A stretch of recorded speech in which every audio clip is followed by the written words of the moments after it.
días. Hoy vamos a comenzar para culminar con la bolilla, eje número 1, vamos a comenzar con la segunda parte de esta bolilla, es decir, con todo lo que conocemos como evolución histórica de la seguridad social. En este tema, antes de desarrollar un PowerPoint, me interesaría remarcar las cuestiones que consideramos más importantes de la bolilla.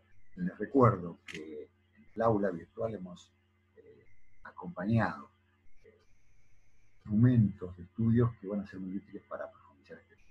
Hay dos PDF de una bibliografía que es Tala, José Tala, y también hay un capítulo vinculado a lo que se conoce como el Plan Beveridge, que son de lectura no obligatoria, sino por lo menos recomendable.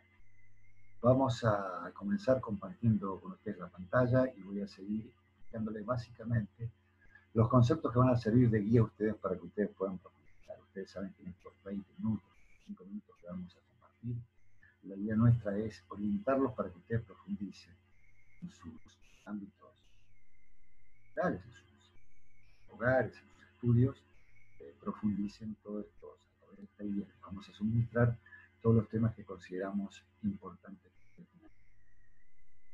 Vamos a compartir.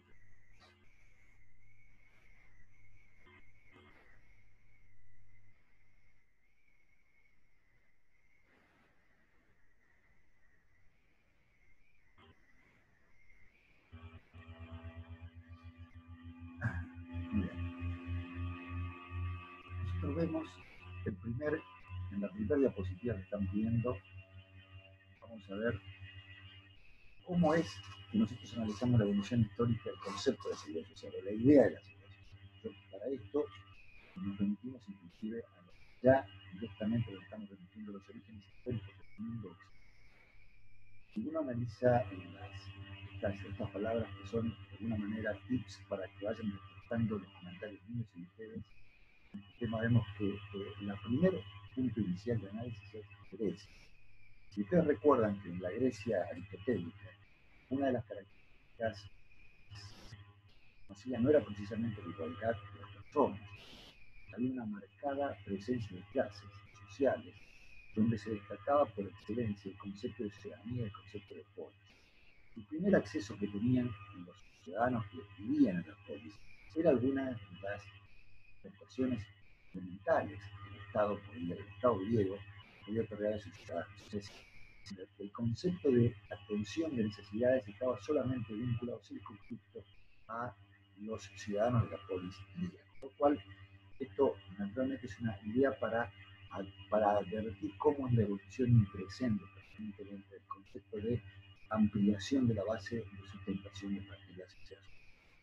Ocurre lo mismo cuando si nosotros hacemos alguna revisión a Roma, donde los colegios romanos expresiones que por vinculaciones geográficas, por vinculaciones políticas, había congregaciones de colegios romanos que entre ellos tenían el acceso a algún tipo de satisfacción de necesidades, ya sea en comida, en educación, en algún tipo de servicio, que estaba solamente vinculado a este conjunto de corporativo conocido como colegio. A esta altura del desarrollo es importante tener en cuenta el rol que le ocupa a la aparición en la cultura social, no me refiero tanto a los aspectos religiosos, la irrupción del cristianismo. El cristianismo significó precisamente el desarrollo de dos aspectos que son fundamentales en lo que es la seguridad social. Uno es el concepto de fraternidad, o sea, la igualdad de todos los hombres somos hermanos y todos los hombres tenemos que tener igualdad y equidad en el tratamiento, y la solidaridad. Solidaridad entendida como este valor, este principio de la seguridad social, que lo que va a hacer es precisamente privarnos de un bien propio para darlo al otro. Ese es el concepto verdadero de la solidaridad. No es donar lo que nos sobra, es donar algo propio para que otros puedan acceder a un determinado nivel de confort o de satisfacción de la necesidad. Luego de esto, vinculado a esto, también ya coexisten los estados feudales de la Edad Media y los estatutos corporativos. Los estatutos corporativos, en definitiva, son una evolución de aquellos colegios romanos donde las corporaciones profesionales, regionales, familiares, van logrando una especie de mini estado donde las corporaciones se autosatisfacen y tratan de brindar sus propias, la cobertura de sus propias necesidades. Es un concepto absolutamente endogámico de lo que es la ayuda social. Esto está lejos de constituir una política de seguridad, sino es parte de la evolución. Esto se confunde y se profundiza más con lo que son los estados feudales que luego, a través de solamente otorgar una custodia de la seguridad pública, la seguridad exterior en el feudo, permitía la coexistencia de diferentes estatutos corporativos, en tanto y cuando pagase el feudal un porcentaje presupuestario, un porcentaje de la finanza que desarrollaba, por el delegarle el cuidado de la seguridad externa, básicamente. Este feudalismo, de alguna manera, también convive con las primeras monarquías. En este sentido, es importante tener presente que nosotros tomamos como base de la monarquía francesa, que es la que luego a nosotros nos permite, en este desarrollo, profundizar en el tema más importante que nosotros consideramos acá en la evolución, que es la aparición de los estados nacionales. Los estados nacionales naturalmente significan que por primera vez la organización estatal va a adquirir forma que permita, por un lado, la coexistencia de la participación y legitimidad del pueblo, los ciudadanos, la existencia de una división de poderes, por primera vez va a haber una justicia independiente del poder monárquico o del conocido poder ejecutivo, y también la posibilidad que los representantes del pueblo elijan a quienes van a llevar la voz frente a los otros poderes para tomar algún tipo de decisión.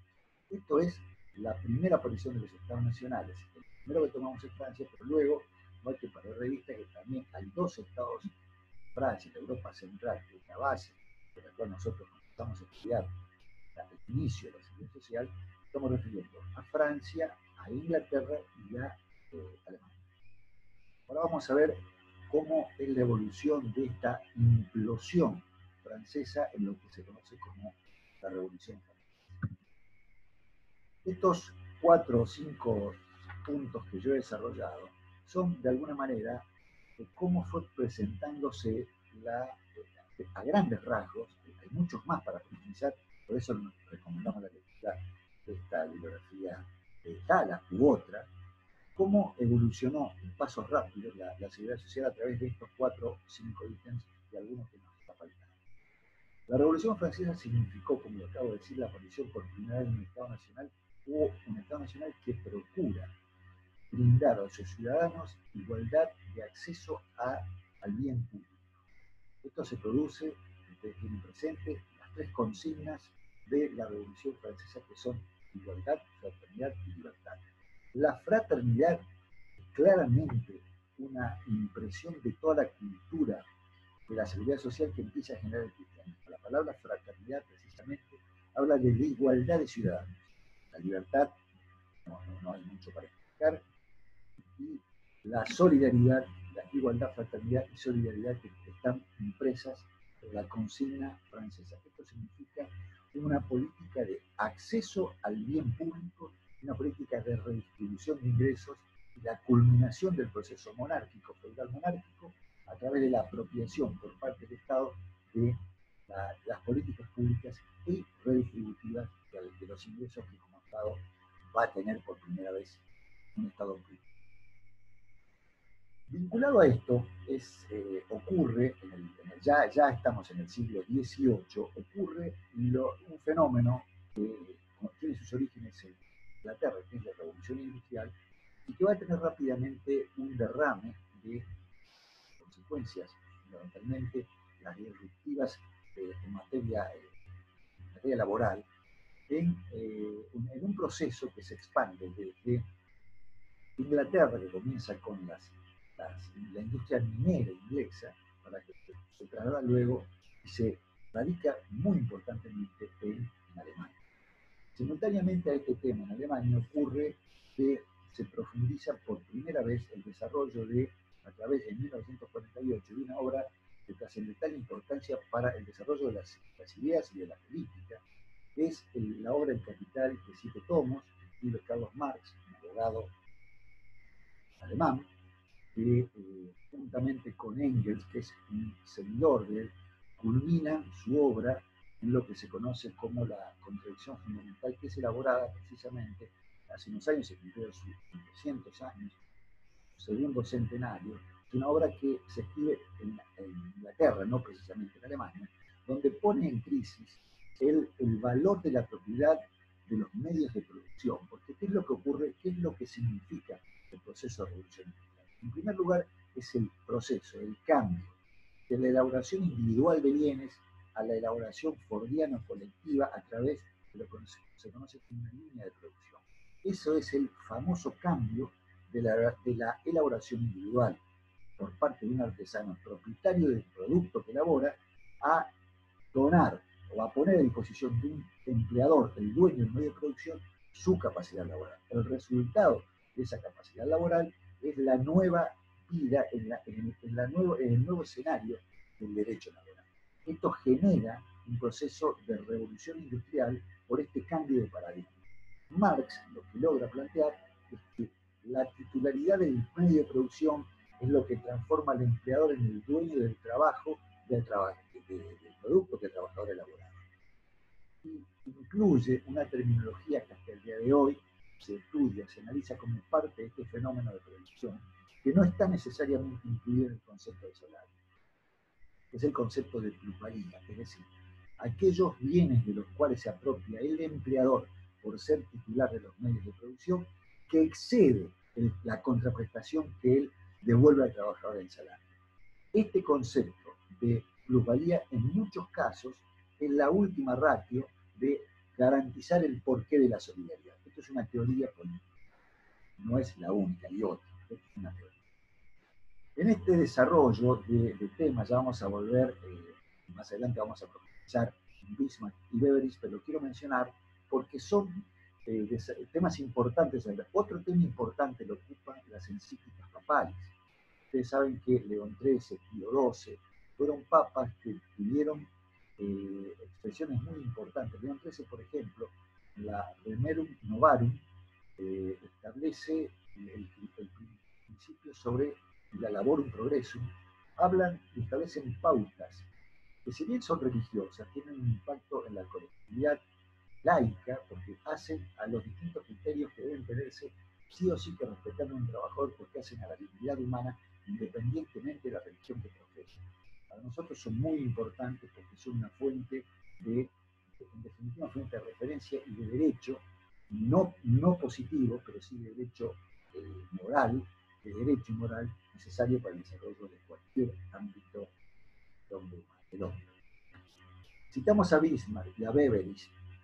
¿Por qué? Porque son, de alguna manera, los dos padres de lo que se conoce como la seguridad social. En este sentido, nosotros vamos a desarrollarlos más adelante en profundidad. Pero quiero decir, por ejemplo, Bismarck fue el primer ministro alemán en el cual por primera vez se sancionan normas de lo que se conoce como seguro social o seguridad social.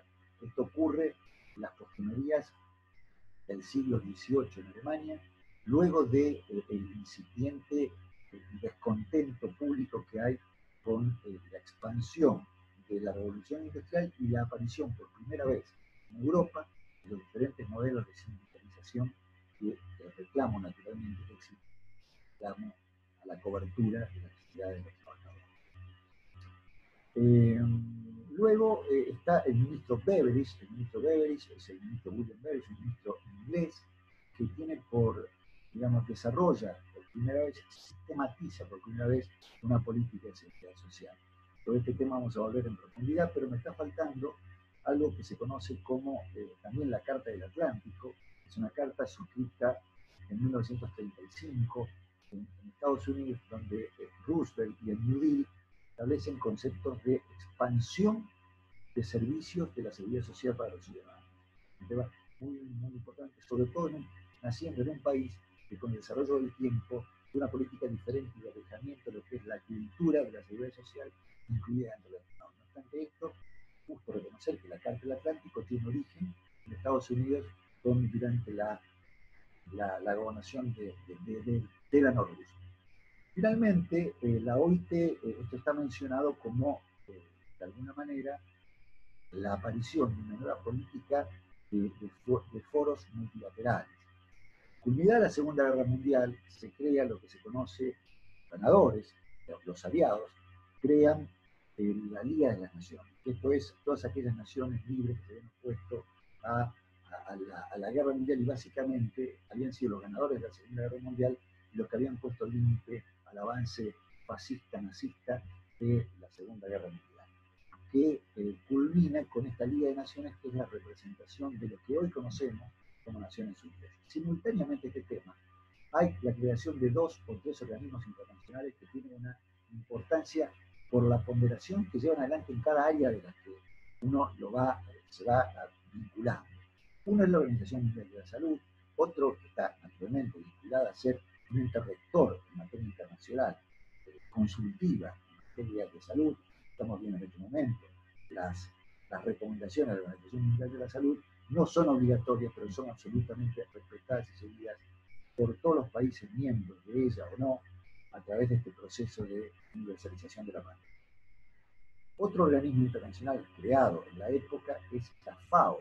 La FAO es una federación alimentaria de alimentos, es la entidad rectora en materia de política alimentaria, no solamente en la auditoría de la política alimentaria como uno de los aspectos importantes a señalarse en el transcurso del tiempo. Si uno analiza lo que era la política alimentaria de la primera mitad del siglo XX, es muy diferente a lo que hoy tenemos como política alimentaria del siglo XXI. Por supuesto, mucho más mejorada. Pero sin esta FAO, es muy difícil que hubiésemos llegado a los niveles actuales. Y la otra creación, de la cual me voy a referir ahora, es la Organización Internacional del Trabajo, creada en la segunda, casi en los finales de la primera mitad del siglo XX, 1948, 46, 48, que tiene por objeto establecer pautas de seguimiento por parte de los estados de respeto de los derechos del trabajador y de su grupo familiar. Y establece lo que se conocen convenios, y los convenios establecen pautas que rigen, en muchos casos, regulan aspectos especiales del mundo del trabajo. En materia de seguridad social, nosotros tomamos un convenio, es el convenio 102, que lo vamos a ver, que establece las normas mínimas, los contenidos mínimos que deben tener los estados, que son parte de la Organización Internacional del Trabajo, sobre aspectos que deben regular internamente, prosiguiendo normas de la seguridad social, respetando estándares mínimos de la seguridad social. Cito uno para continuar. Por ejemplo, debe existir una política de pensión, de una política de atención a la vejez en cada uno de los organismos, en uno de los estados que interactúan. Esto significa que un estado debe tener una política de atención del adulto mayor cuando se retira del mercado laboral. Esto lo constituyen los distintos regímenes de prestaciones pensiones que hay en nuestro país y en la mayoría de los países que integran la Organización Internacional del Trabajo a través de la aplicación de esta norma universal. Vamos a profundizar algunos aspectos que nos parecen importantes de la Alemania de Bismarck. Bismarck es un canciller alemán que gobernó Alemania en 1869 y tuvo periodos de gobiernos muy largos y tuvo una crisis muy importante en 1870. La primera parte de la normativa que Bismarck establece está íntimamente vinculada al conflicto, a la explosión del conflicto que significó la Revolución Industrial. Y establece dos normas que en primer lugar logran calmar el primer conflicto que él tiene. El conflicto bismarckiano está vinculado básicamente a la relación del Estado con los trabajadores. Por eso establece una ley laboral. Esto es muy importante que hablar. Bismarck lo que pretende es tener normativizada la relación laboral y el Estado como ente necesariamente regulador. Quiero aclarar que Bismarck fue el gabinete de Bismarck está integrado básicamente por docentes de la Universidad de Múnich, de Múnich, básicamente, donde uno de los autores, uno de los profesores más conocidos son los docentes que ustedes estudian en filosofía del derecho. Los filósofos más importantes de Alemania son los ministros del canciller Bismarck, y ellos son los que elaboran esta ley laboral. La primera y la segunda parte tiene lo que se conoce como el seguro social. Fíjense que la ley laboral y el seguro social están íntimamente, y yo diría que circunscritos solamente al ámbito del trabajo. Esto, que podría haber calmado la cuestión laboral, no ocurre así, y las crisis y los reclamos siguen ampliándose, sobre todo porque el conjunto de necesidades que proviene luego de la revolución industrial son mucho más que garantizar salarios, tienen mucho más que ver con las contingencias que se generan a partir de esta nueva modalidad laboral. Por esto, en 1871, Bismarck eleva un primer programa de seguridad social, esto es importante aclararlo, porque el programa de la seguridad social de Bismarck es el primero que hay en el mundo occidental, por eso nosotros lo tenemos como referencia. Por supuesto que uno puede tener una mirada diferente a este tema como estaba. Por ejemplo, en 1873, 84 y 89 establece este tríptico del normativo, que es un programa, eso significa un programa es un conjunto normativo, cómo se lleva adelante y cómo se ejecuta, con qué recursos se ejecuta. Todo esto está en este programa. Aquí están las entidades gestoras, el financiamiento y qué prestaciones económicas. Esa es la base, una síntesis de cualquier programa de seguridad social, aún hoy. El seguro de enfermedad que plantea tiene que ver con las enfermedades y accidentes que se generan a posteriori de la aparición del seguro desde la revolución industrial. Fíjense que el seguro de enfermedad es la primera manifestación de regulación que tiene que ver con las enfermedades que traían incorporada la cantidad de trabajos insalubres, que en esa época no se titulaban así, que existían en la época. Piensen en lo que significaba la minería, el trabajo de la minería que no estaba regulado en absoluto, con lo cual un trabajador en enfermedad, en proceso de enfermedad, no tenía ningún tipo de contemplación por parte del empleador para tener una licencia por enfermedad. Esto que estoy diciendo hoy en el siglo XXI, imagínenlo ustedes en el siglo XIX. En este seguro de enfermedad, fíjense lo que es la política de la patología que existía en esa época, que a la maternidad la toman como enfermedad y incluyen como una tutela de la época, cuando sabemos hoy en día que es una contingencia biológica, no patológica. Como segunda norma, vinculada a la primera, establece los accidentes de trabajo. ¿Qué es lo que ocurre? Fíjense que antes de la aparición del fordismo, la elaboración de los bienes, servicios que hacían individualmente los trabajadores, la aparición de máquinas genera mayor cantidad de accidentes de trabajo, con lo cual los trabajadores deben estar necesariamente a cobertura de estos que, reitero, en el año 1884 se sanciona la ley de accidentes de trabajo en Alemania. Argentina, que lo recuerde, en 1915, sanciona su primera ley de accidentes de trabajo. Una ley absolutamente progresista que luego de los distintos procesos que ustedes han visto en el derecho del trabajo, el proyecto actual vuelve al modelo original, al modelo de presunción de culpabilidad de la parte patronal, con lo que ha cambiado es la modalidad del financiamiento de la acción actualmente. Esto ya lo planteaba en 1884 el canciller de hierro Otto Bismarck, así se lo denominaba, y por último establece una normativa que tiene que ver con la contingencia fundamental que nosotros hoy sería un planteo indiscutible, es decir, que la vejez significa el agotamiento de la capacidad laboral de una persona y el retiro de su mercado de trabajo en forma de salud, en forma de un mínimo de salud para poder hacer una vida relativamente normal luego de retirar del mercado laboral, o aún en casos de invalidez por un accidente o una enfermedad sobreviviente. Este es el modelo bismarckiano, sobre el cual ya vamos a diferenciarlo del que vamos a seguir viendo en este momento, que es el programa de Beveridge. Beveridge tiene una importancia enorme en el desarrollo de la seguridad social porque es el primero que habla de programa de seguridad social, el primero que establece en una norma lo que es la seguridad social. Establece en un proyecto, se conoce como el informe Beveridge, que es el plan Beveridge. Veamos cómo evoluciona en Inglaterra todo este tema. Inglaterra en 1911 tiene 11 y un poco más adelante, a través de la sanción de Churchill, tiene dos leyes que son muy importantes recordar. Una es la ley del seguro y otro era una ley de trabajo, que son de alguna manera las primeras normativas europeas también que rigen este tema. En la ley del seguro, para contemplar el tema laboral, desempleo básicamente, es una ley que le pertenece a Churchill. Y luego, en 1941, 45 y 48, hay leyes básicas que conforman lo que se conoce como el informe Beveridge.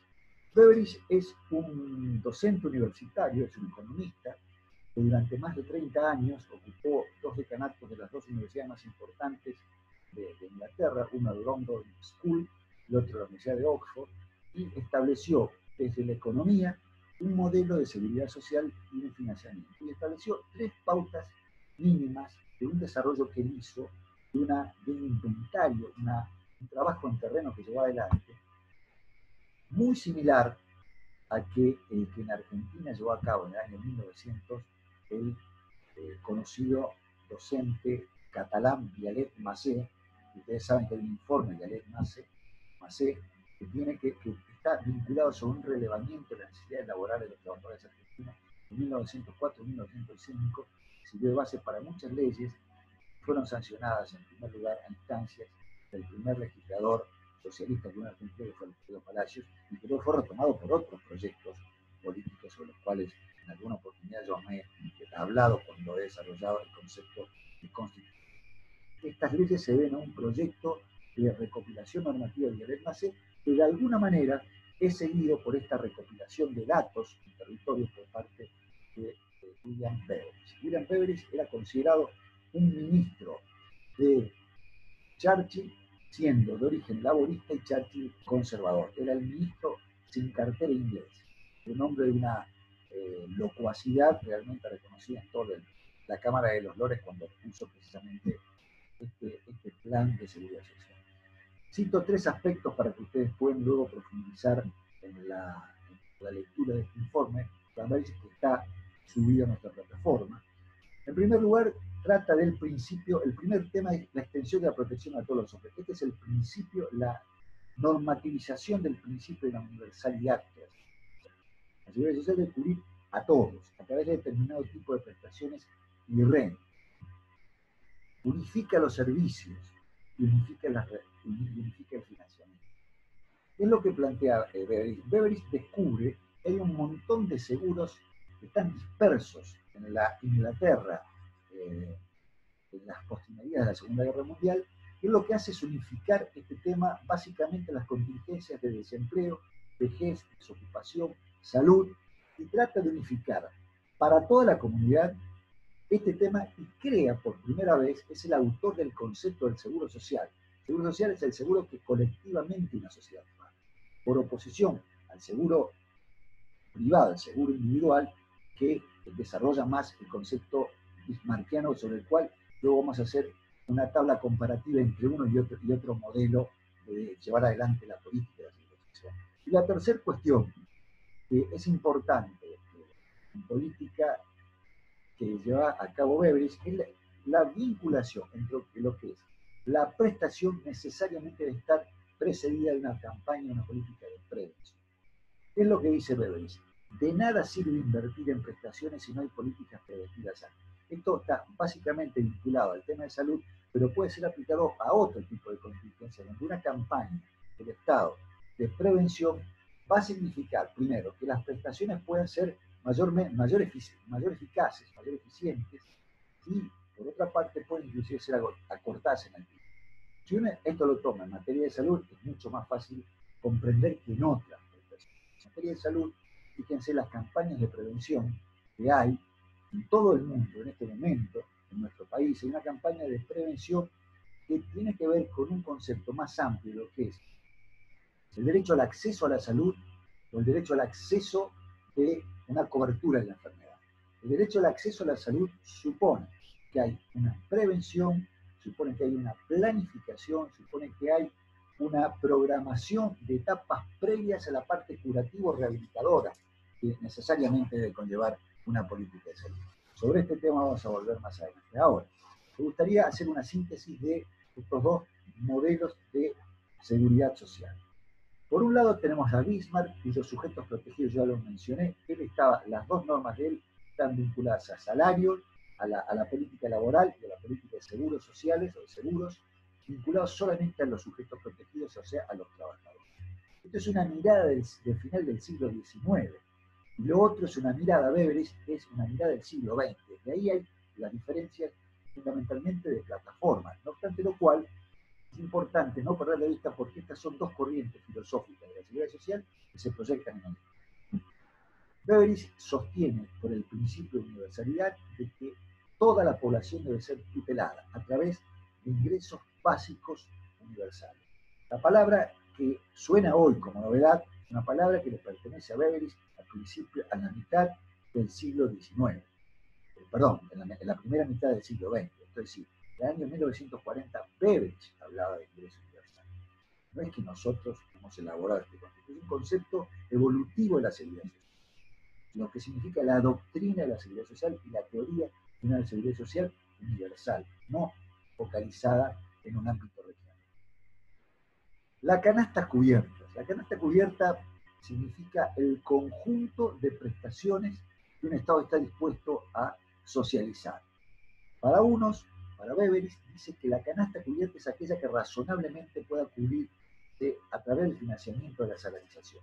Es decir, van a poder tener canastas básicas aquellas personas que puedan pagarlo con su propia financiamiento genuino, que esto es salarios, aportes salariales y contribuciones para. En tanto que Beveridge, con un planteo mucho más social, dice que las canastas básicas son canastas que deben estar financiadas tendientes a cubrir todo tipo de necesidad y deben estar financiadas, como lo dice, por la totalidad de la sociedad.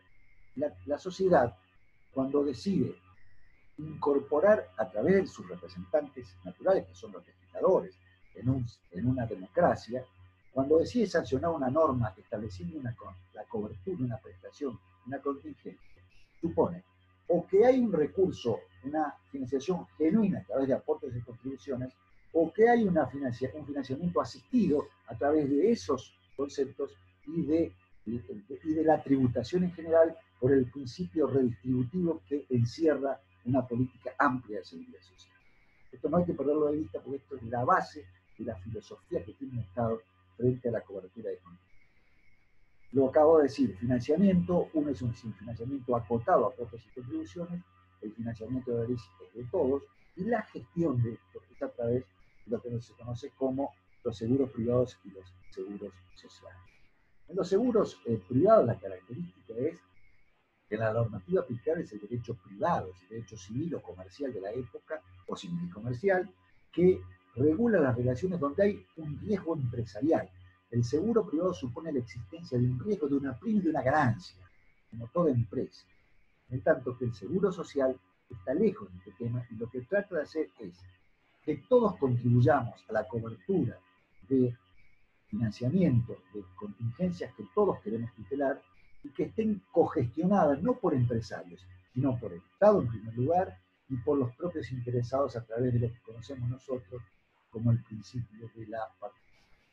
En este tema vuelvo a recomendar que no tenemos que perder de vista en ninguna de los aspectos de esta materia la importancia que tiene como plataforma constitucional el artículo 14 bis que dice que el seguro social obligatorio debe estar a cargo del Estado nacional, provincial y municipal con la participación de los interesados. Este es el concepto de participación que queremos mencionar. Ahora sí voy a pasar, siguiendo también el programa de nuestra materia, a la evolución histórica con los determinados instrumentos e institutos que ustedes conocen. No voy a hablar del concepto de cada uno de ellos, que me remito a la lectura que pueden hacer en Tala u otro autor, o de Martín, cualquier otro autor de la materia. Hay un autor muy interesante, muy antiguo en el tema, pero muy importante, que es un autor uruguayo de Ferrari, que está en la biblioteca. Yo acá lo más importante es hacer una diferencia entre los métodos individuales o colectivos que prescinden de la participación del Estado y la aparición del Estado. En los primeros de ellos, los métodos individuales o colectivos que prescinden del Estado, está el ahorro, la caridad, la beneficencia, el mutualismo, el cooperativismo y la asistencia social. Si ustedes ven estos 6 planteos, estas 6 alternativas, todas en forma individual o en forma colectiva, son conceptos e iniciativas individuales o colectivas que no reclaman ni pueden, ni reclaman ni dan nada al Estado.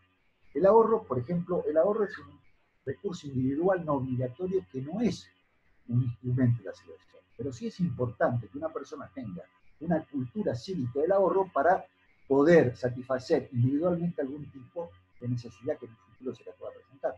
Pasa algo parecido con el resto de los métodos. La caridad y la beneficencia son ayudas colectivas hechas desde algún tipo de corporación o religiosa o geográfica o de tipo o de orientación política o de nacionalidad. La beneficencia está más vinculada a aspectos religiosos. El mutualismo y el cooperativismo son dos facetas de autoayuda.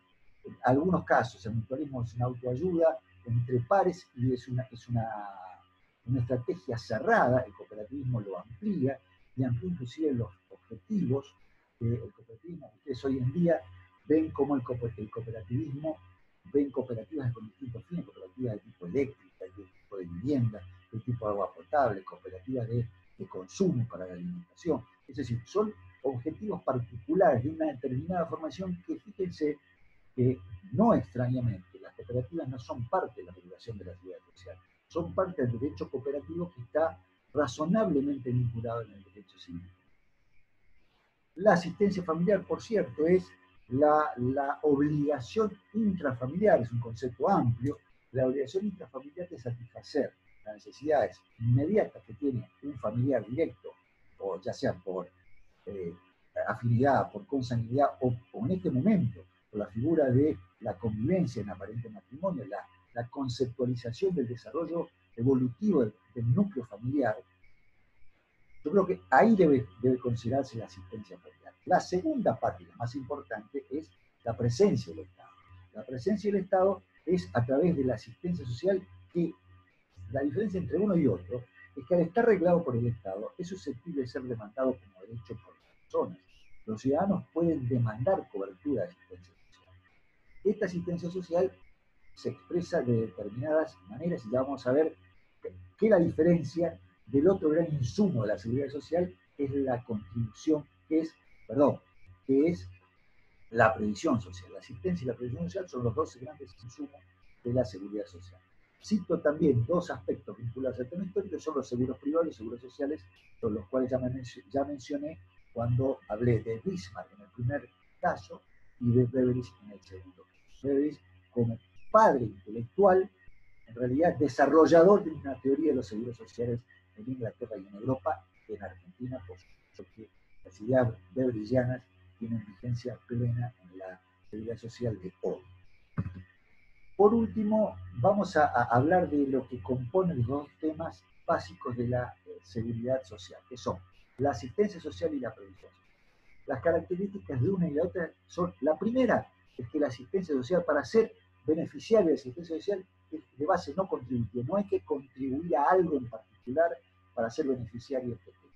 ¿Por qué además? Porque ocurre a posteriori que la circunstancia o la contingencia social se presenta o se presenta a posteriori. Voy a citar un caso de asistencia social para que ustedes lo comprendan rápidamente. En los fenómenos de las inundaciones de la provincia de Santa Fe, desde el año 2003, la política asistencial del Estado nacional, provincial, municipal, y de las organizaciones no gubernamentales fue ex post, es ocurrida la contingencia. Y por supuesto que fue sin necesidad de que nadie la reclamase y que nadie hubiese pagado nada. El Estado se hizo presente, por ejemplo, a través de asistencia social en la cobertura de viviendas, de alimentos, de alimenta para todos los afectados en esa tremenda inundación de 2003. La previsión social es otra rama de la política, la seguridad social, que, a diferencia del primero, es de base contributiva, es decir, todos los beneficiarios de estas políticas tienen que haber contribuido por sí o por tercero a poder ser titular de esta prestación. El caso típico es el caso de las prestaciones vinculadas a la contingencia de vejez.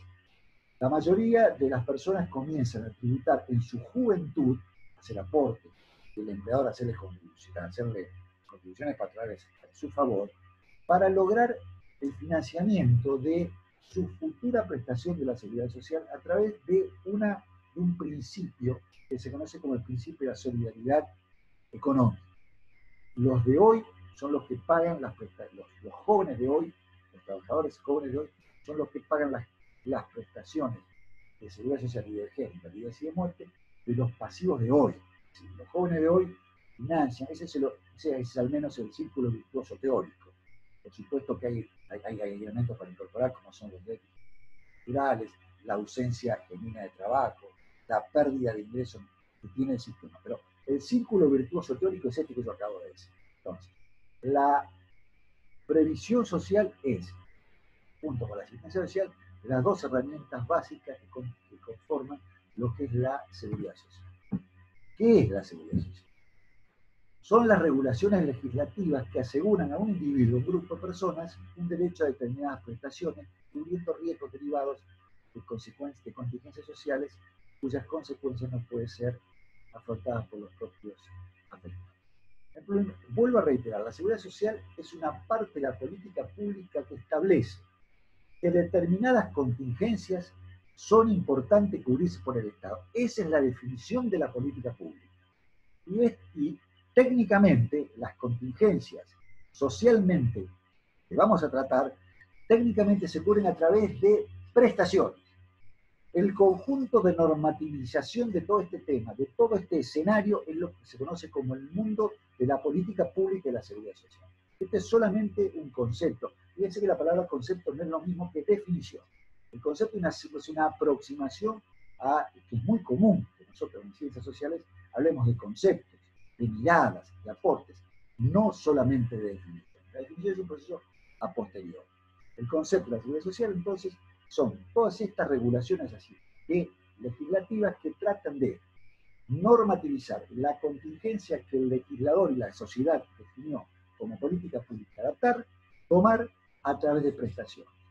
Esto es lo que se conoce como el mundo de la seguridad social. Ahora, ¿qué es el derecho de la seguridad social, que es diferente? El derecho de la seguridad social, en primer lugar, parte que es el conjunto de normas, de principios y medios técnicos. Todas las ramas del derecho empiezan definiéndose como un conjunto de normas. Nosotros incluimos en esta parte de la materia, en esta parte de análisis del derecho, sistematizados los efectos del estudio y de la profundización. El derecho es un concepto mucho más amplio, no es susceptible de ser tabulado el derecho y desagregado. Sí puede ser estudiado o analizado desde una perspectiva que es la perspectiva de política social. Y tenemos principios. Los principios del derecho de la seguridad social, ustedes ya lo han visto o lo van a ver en la segunda parte, en el segundo subeje de este eje número 1. Los principios más importantes que ustedes van a ver a lo largo de nuestra materia, el más importante, uno de los más importantes, es el principio de la solidaridad que acabo de mencionar. Es decir, cuando nosotros nos colocamos en situación de ayudar al próximo sin necesidad de esperar una devolución sinalagmático bilateral de nuestro apoyo. Eso es el concepto de la solidaridad. Está el principio de la universalidad, el principio de la integridad, el principio de la subsidiariedad. El Estado subsidiariamente va a contribuir. El Estado pretende que las personas sean las primeras cultoras de su propio desarrollo y las primeras defensoras de su propio bienestar. De todos modos, si esto no ocurre, el Estado va a acompañar, por ejemplo, pensando en los grupos vulnerables. Los grupos vulnerables, de acuerdo a las reglas de Brasilia, de acuerdo a un montón de estrategias normativas que existen, los grupos vulnerables, por ejemplo, los adultos mayores, es imposible que el Estado no tenga una presencia no subsidiaria, sino primaria. Pero el principio es este. Y los medios técnicos son herramientas que se vale la seguridad social para poder llevar adelante estas prestaciones y estas contingencias.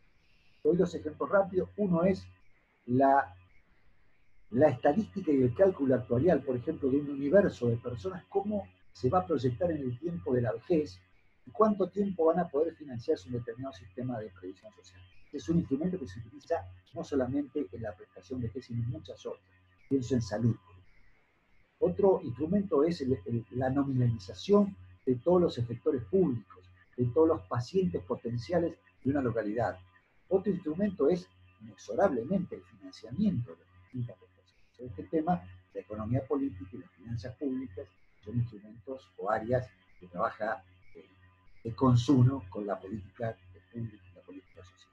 Entonces, este conjunto de normas, principios, a través de los cuales el Estado, vuelvo a decir, el rol del Estado es central, es el artículo 14 dice, el Estado garantiza las prestaciones de seguridad social con carácter integral y renunciable.